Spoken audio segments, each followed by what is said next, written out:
નમસ્કાર દર્શક મિત્રો, આપ નિહાળો છો સાંઈ ગ્રુપ મીડિયા હાઉસ દ્વારા સંચાલિત નવસારી લાઈવ. નવસારીની અંદર માઇનોર શાખા દ્વારા ફરી એકવાર આજે દબાણ હટાવવાની કામગીરી હાથ ધરવામાં આવી છે.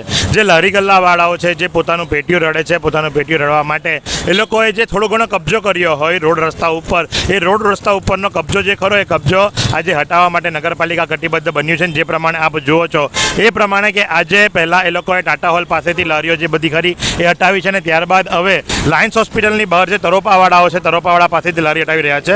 અને જે તમે અત્યારે ફ્રેમમાં જુઓ છો એ પ્રમાણે કે લારી ગલ્લા તો હટાવી રહ્યા છે, પણ સાથે સાથે જે ગાડીની અંદર બરાબર નગરપાલિકા એ કામગીરી કરી રહી છે, ગાડી પર પણ પ્રશ્નાર્થ ઉઠી રહ્યા છે. આ મારી નજર છે જે ત્યાં સુધી પહોંચી છે, ને હું ચોક્કસથી કહેવા માંગીશ કે ગાડીનું ફિટનેસ તમે જુઓ તો સાવ પરિવારિક હોય એવું છે. અને સાથે જ કર્મચારીનું બહારનું પણ ખુલતું નથી, કર્મચારીએ બારીમાંથી કૂદકો મારીને અંદર જવું પડે છે. તો નગરપાલિકા બીજાના કામો માટે તો અગ્રેસર રહે છે, પણ પોતાનું કામ ક્યારે કરશે? અને એની કન્ડિશન તમે જુઓ તો કદાચ સાવ પરવારી ગયેલી હોય. બીજી કોઈ ગાડી હોય તો એનું ફિટનેસ માંગવામાં આવે, પણ આ ગાડીનું ફિટનેસ કેમ કોઈ નથી માંગતું. એટલે એક હતું શાસન ચલાવવાની વાતો ચાલે છે, વાત 100% સાચી છે, પણ સાથે જો વાત કરવામાં આવે તો ગરીબો કે જે પોતાનું બિચારું પેટીયું રડતા હોય, એ પેટીયું રડવા માટે એ લોકોએ જે થોડો ઘણો જે અનધિકૃત રીતે માની લો કે ફૂટપાથ છે, તો ફૂટપાથની અંદર એ લોકો આવીને બેઠા છે તો એ લોકોને હટાવશે, પણ જે બાંધકામો છે, બાંધકામોની ઉપર કોઈ પ્રશ્નાર્થ ઉઠાવતો નથી. ઇમ્પેક્ટ ફી ભરવાની હતી, ઇમ્પેક્ટ ફી ભરીને ઇલીગલી હતું, લીગલી કરવાનું હતું, માત્ર એક અરજી આવે છે. એટલે શું આખા નવસારીમાં માત્ર એક જ બાંધકામ છે કે જે અનધિકૃત છે? તો મૂળ કહેવાનો ભાવ છે કે જે બિચારાઓ પોતાનું પેટીયું રડતા હોય, પેટીયું રડીને રોજીરોટી ચલાવતા હોય, એમની પેટો પર લાત મારવાનું કામ નગરપાલિકાના શાસકો કરી રહ્યા છે. કોના ઈશારે કરી રહ્યા છે એ તો મારો રામ જ જાણે, પણ જે લીગલી મોટા હાથીઓ છે, મોટા હાથીઓને કોઈ છેડતું નથી. તો અત્યારે માઇનોર શાખાના કર્મચારીઓ બિચારા પોતાની ફરજ બજાવી રહ્યા છે, એમને આદેશ મળે છે, એ આદેશને એ લોકો પાલન કરી રહ્યા છે, એ લોકોનું કામ નિષ્ઠાપૂર્વક કરી રહ્યા છે. પણ જે આદેશ આપનારાઓ છે એ આદેશ આપનારો ક્યારે જાગશે? અને નગરપાલિકાની પોતાની વાત કરવામાં આવે તો એની ગાડીની ફિટનેસની વાત કરો ને, એની હાલત કેવી છે કે બિચારા કર્મચારીએ બારીમાંથી બહાર ઉતરવું પડે છે, બહારનું પણ ખુલતું નથી, અને હાવ ખખડધજ હાલતની અંદર ગાડીઓ વાપરી રહી છે. અત્યારે વચ્ચે જ 2 દિવસ પહેલાં જો વાત કરવામાં આવે તો ફાયરના જે પેલા નાનું જે એક જીપ જેવી હતી એ સબવાહિનીને દોરડાથી ખેંચીને લઈ જતી હતી. એટલે મૂળ કહેવાનો ભાવ જ છે કે નગરપાલિકાના વાહનો ખખડધજ છે અને એ લોકો બીજાને હોશિયારી બતાવવા જઈ રહ્યા છે.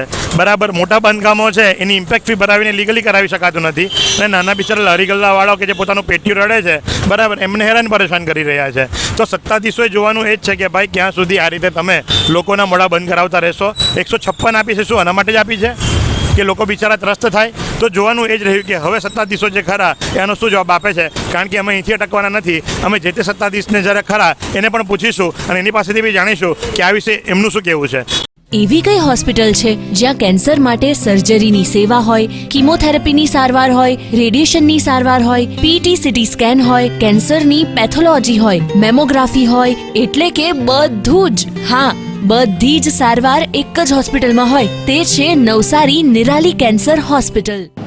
નવસારી વિજલપુર નગરપાલિકા વિસ્તારમાં ટ્રાફિકની સમસ્યાઓ બાબતે વખત નગરપાલિકાને રજૂઆતો મળતી રહે છે, અને ખાસ કરીને જે ટ્રાફિકના જે મેઇન જંકશન પોઈન્ટો છે જ્યાં ટ્રાફિક મર્જિંગ થતું હોય છે અને ટ્રાફિક વધારે પ્રમાણમાં રહેતું હોય એવા જે પોઈન્ટ્સ છે, જાહેર સ્થળો છે, મંદિરો છે અને 4 રસ્તા વિસ્તારો છે, માર્કેટ વિસ્તારો છે, આ વિસ્તારોમાં ટ્રાફિક સમસ્યાઓ બાબતે વારંવાર ફરિયાદો મળતી હોય છે. અને એને ધ્યાનમાં રાખીને નગરપાલિકા દ્વારા જે તે સમયે આવા વિસ્તારોમાં નો વેન્ડિંગ ઝોન જાહેર કરવામાં આવેલા છે, અને આ વિસ્તારોમાં વેન્ડિંગ એક્ટિવિટી અલાઉડ નથી.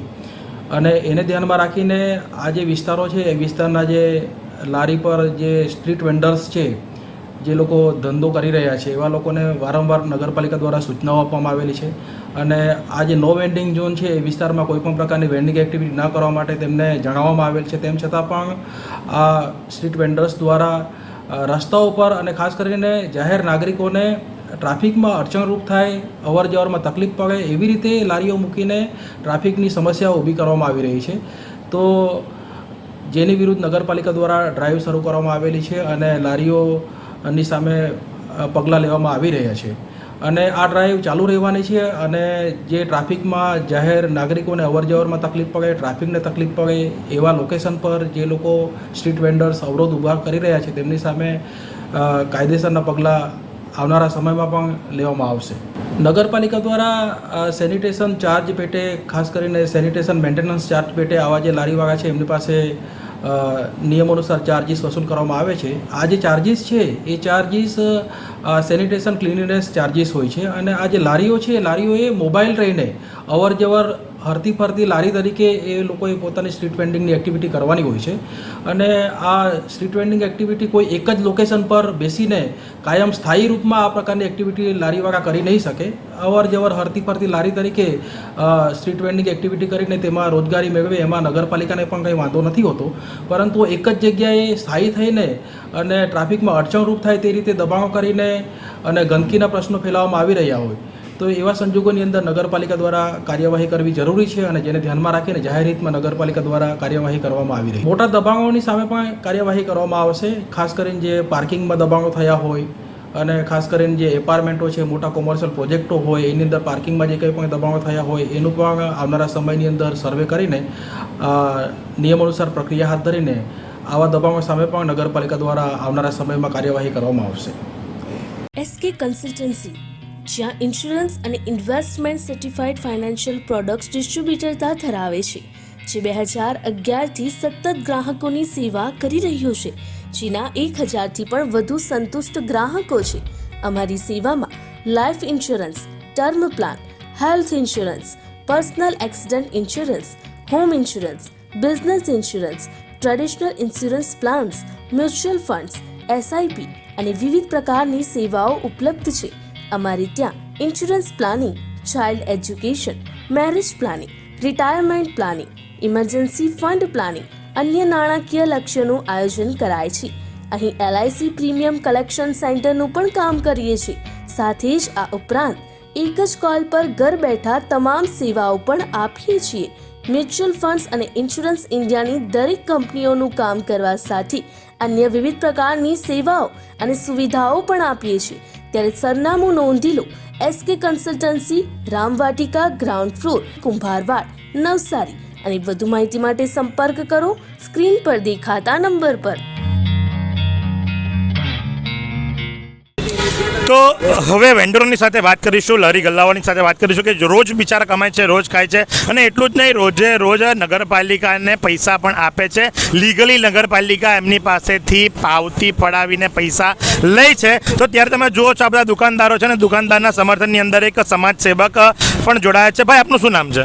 કેતન પાટીલ. પાટીલ સાહેબ, તમારું શું કહેવું છે આ વિશે? આ ખોટી રીતના આ લોકો લારીના લોકોને હેરાન કરતા છે. આજે એ લોકોના ધંધા બંધ થઈ જાય તો આ લોકો કેવી રીતે કરવાના, કેમ કરવાના, કેવી રીતે કરવાના એ સમજાવો. ચલો, એ લોકો પૈસા નથી આપતા. રોજ તો માણસ રેગ્યુલર ટાઈમે 10:30-11 વાગે તો પૈસા ઉઘરાવા આવી જાય, પછી લારી ઉચકવાનું શું કામ છે? આજે આ લોકો જ બેકાર થઈ જાય તો કાલે શું થાય? ચોરી થાય ને. બહુ મુદ્દાનો વાત છે, બહુ મુદ્દાની વાત છે કે આ લોકો બિચારા પોતાની મહેનત કરીને પૈસા કમાય છે અને એટલું જ નહીં, સામે રોજે રોજ પૈસા પણ આપે છે. બરાબર, નગરપાલિકાવાળાને રોજની એમની પાસે પાવતી પણ છે. પાવતીનો આખો જથ્થો છે, તમે જોઈ શકો છો એ પ્રમાણે કે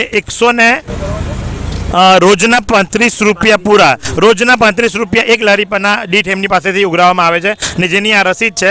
વેન્ડર પાસે વેન્ડર લાયસન્સ પણ છે અને વેન્ડર લાયસન્સ પણ અહીંયા કેમેરાની અંદર બતાવ્યું છે અને ઓથોરાઇઝ લાયસન્સ છે. તમે જુઓ છો તે પ્રમાણે કે નવસારી મ્યુનિસિપલ સર્ટિફિકેટ ઓફ વેન્ડરિંગ. બરાબર, અને તમે જુઓ છો એ પ્રમાણે કે ભાઈ તમે ફાસ્ટફૂડ માટેનું એની પાસે, ફાસ્ટફૂડ ફૂડ સ્ટોલ આઇટમ્સનું એની પાસે નગરપાલિકાનું લાયસન્સ પણ છે અને જે ઇસ્યુ ડેટ છે 10/12/2021, 10/12/2021ના દિવસે એને આ રીતેનું વેન્ડરનું એક લાયસન્સ પણ આપવામાં આવ્યું છે અને ત્યાર પછીથી એની જ લારી હટાવવાનો આજે કારબો કરવામાં આવ્યો છે. તો ત્યારે આમ જનતા છે એ પણ આક્રોશ ભરે છે. ભાઈ, તમારું શું નામ છે? મારું નામ આકાશભાઈ છે. આ લોકો અહીંયા વર્ષોથી ધંધો કરે છે. પાછો એક તો આપણા ફૂટપાથ પર નથી, એક તો રોડની બાજુમાં છે. હવે ચૂંટણી પછી ગયેલી આ લોકો પાછળ લાગી ગયેલા અને એ લોકો રોજીરોટી કરતા છે, ધંધો કરતા છે. અને એક તો લારી છે, કોઈ આરસીસી બાંધકામ બી નથી. રોજ આપણો સામાન લઈ જાય ધંધો કરતા છે. જનતાને હું કામ પરેશાન કરવાનો? કંઈ હક જ નથી ધંધો. સાથે જેમની પાસે વેન્ડરિંગ લાયસન્સ છે એમની સાથે પણ વાત કરીશું. તમારું શું મંતવ્ય છે? તમે શું કહેવા માંગશો? તમારું નામ શું છે? સુરેશભાઈ. આ સુરેશભાઈ એ જ છે કે જે પતંગની સિઝનમાં પતંગ બી વેચી લે છે, ગણપતિની સિઝનમાં ગણપતિ પણ વેચે છે અને રોજે રોજ પોતાનું અને પોતાના પરિવારનું પેટ ભરવા માટે મહેનત કરે છે. સુરેશભાઈ, તમારું શું કહેવું છે? મારે તો જ કેવું કે અમે તો જ્યાં સુખીથી ધંધો કરવા દે તો સારું, નહીં તો પછી આવી રીતે બધામાંથી જ અમે ઉતારી પાડે તો પછી અમારે તો ચોરી કરવાનો બી વખત આવી જાય. પછી બીજું શું કરવાના? ઘર ચલાવવાના તો ઘર તો ચલાવવું જ પડે ને મારે. પછી આટલા વર્ષોથી હું 42 વર્ષ થઈ ગયા મને. હોસ્પિટલ બી નહીં હતી, સંસ્કાર પાર્ટી શોપિંગ સેન્ટર બી નહીં હતી. ને આ દુધિયા તળાવ હતું પૂરણ થયેલું, એના પછી ફૂટપાથ બન્યો. ફૂટપાથ પછી અમે લારી મેં મૂકી હશે અહીંયા. હું જૂનું જગત નાકું હતું. કોઈ પણ એરિયાનો મને પૂછે તો હું બધું બતાવી દઉં કે આ જગ્યા પર હું હતું, હું નહીં હતું. આશાપુરી મંદિર કેવું હતું તે પણ હું કહી દઉં કે જરાકંતું મંદિર હતું અસલમાં, એની અંદર વરના ઝાડ હતા. આશાપુરીના પછવાડી વરના ઝાડ હતા. અને રાતે તો કોઈની જવાની તાકાત નહીં હતી, એવો રસ્તો તે ટાઈમ પણ હતો. અને એના પછી જો રોડ બન્યો તો દિવસમાં 10 વાગે કોઈની તાકાત નહીં મળે, એટલું સુમસામ જંગલ હતું. આખું તળાવ ભરેલું હતું, માર્કેટથી લઈને બધું આખું તળાવ હતું. આ ધંધો અમે બંધ કરી દઈએ તો ખાવાના હું અમે, ને આ લોન અમે લઈએ, આ આપેલું છે મને બધું, ને ભરપાઈ બી કરતા છે લોનની. તો પછી આ શાક હેરાન કરે અમને. શાકભાજી લારીમાં કે રોજની કેટલાની પાવતી ફાળવામાં? 35 રૂપિયાની પાવતી રોજની ફાળે. 10 રૂપિયાની ફાળતો હતો તે ટાઈમથી અત્યાર સુધીમાં હવે 35 કલાક, તો બી અમે રાજી ખુશીથી અમે ભરવા તૈયાર છે. એટલે કાલ ઉઠીને 50 બી કરે તો પણ અમે ભરશું, પણ અમને સુખીથી ધંધો કરવા દો, તમે હેરાન નહીં કરો અમને. લારી ઉચકવા માટે કોઈ નગરપાલિકા દ્વારા નોટિસ એવું કોઈ નોટિસ બેટિસ કંઈ નહીં આવેલું. એટલું જ ખાલી એક વખત કહી ગયેલા કે ભાઈ માલ ઉપર રાખવાનો, બસ એટલો એ રાખજો જરાક. મેં કહ્યું સારું, તમે કઈથી અમે પ્લાન કરવા જ છે. અમે કોઈ જાતનો કચરો થવાને નથી, કચરો વાળી દઈએ, બધું કરીએ. તો જે પ્રમાણે તમે જુઓ છો કે 42 વર્ષથી જે ખરા એ પોતાનો લહેરી ધંધોનો ગલ્લો ચલાવે છે. આખી ભૌગોલિક પરિસ્થિતિ એમણે જણાવી દીધી. વિકાસ થયો, વિકાસના નામે ગરીબો જે ખરા ગરીબોનું ગળી રૂંધાવાનું કામ અત્યારે નગરપાલિકા કરતી હોય તે પ્રમાણે મેં પહેલાં બી કહ્યું કે ઇમ્પેક્ટ ફી ભરીને લીગલી કામ કરાવો. બિલ્ડરોને કીધું, એક જણે ઇમ્પેક્ટ ફી ભરી. એટલે ટૂંકમાં કહેવાનો ભાવ કે નવસારીમાં જે મોટા હથીઓ છે એને કોઈ જ તકલીફ નથી, પણ નાના માણસો જે ખરા એમને 100% આજે નગરપાલિકાના સત્તાધીશો જે ખરા એ પરેશાન કરી રહ્યા હોય એવું લાગી રહ્યું છે. આ બિચારા બધા ગરીબ લોકો છે, બરાબર. એક તરોપાની અંદર કંઈ લોકો 10 રૂપિયા કમાવાના નથી, બરાબર. 35 રૂપિયા રોજનું એક લારી દીઠ એ લોકો રસીદ પડાવે છે. તે છતાં બી વેન્ડરિંગનું લાયસન્સ છે, તે છતાં બી એમની લારી ગલ્લા ઉઠાવવાની પ્રક્રિયા આજે માઇનોર શાખા દ્વારા કરવામાં આવી રહી છે. ઇલીગલી બાંધકામોની ઉપર કોઈ તલવાર ચાલશે નહીં, પણ ગરીબોના ગળાની ઉપર ચોક્કસથી તલવાર ચાલશે. તો પ્રજા ક્યાં સુધી સહન કરે, જોવાનું એ જ રહ્યું કે હવે આનો શું અંત આવે છે. નિહાળતા રહો Navsari live. Camera person Mahendra Lohani સાથે હું મહેશ ભટ્ટ. નવસારીમાં રાહત દરે ઉત્તમ સારવાર મેળવવાનું સ્થળ એટલે Kejal life in multi speciality hospital, જ્યાં સામાન્ય ઓપીડી ઉપરાંત સર્જિકલ, બાળરોગ, સ્ત્રીરોગ, ઓર્થોપેડિક જેવા વિવિધ વિભાગોના નિષ્ણાંત તબીબો, અત્યાધુનિક સુવિધાઓ સાથેનું આઈસીયુ તેમજ મા કાર્ડ અને આયુષ્માન કાર્ડ હેઠળ સારવાર ઉપલબ્ધ છે. તો આ હોસ્પિટલનું સરનામું નોંધી લો. નેશનલ હાઈવે નંબર 48, સ્વામિનારાયણ મંદિર સામે, કબીલપુર, નવસારી. અને વધુ માહિતી માટે સ્ક્રીન પર દેખાતા નંબર પર સંપર્ક કરો.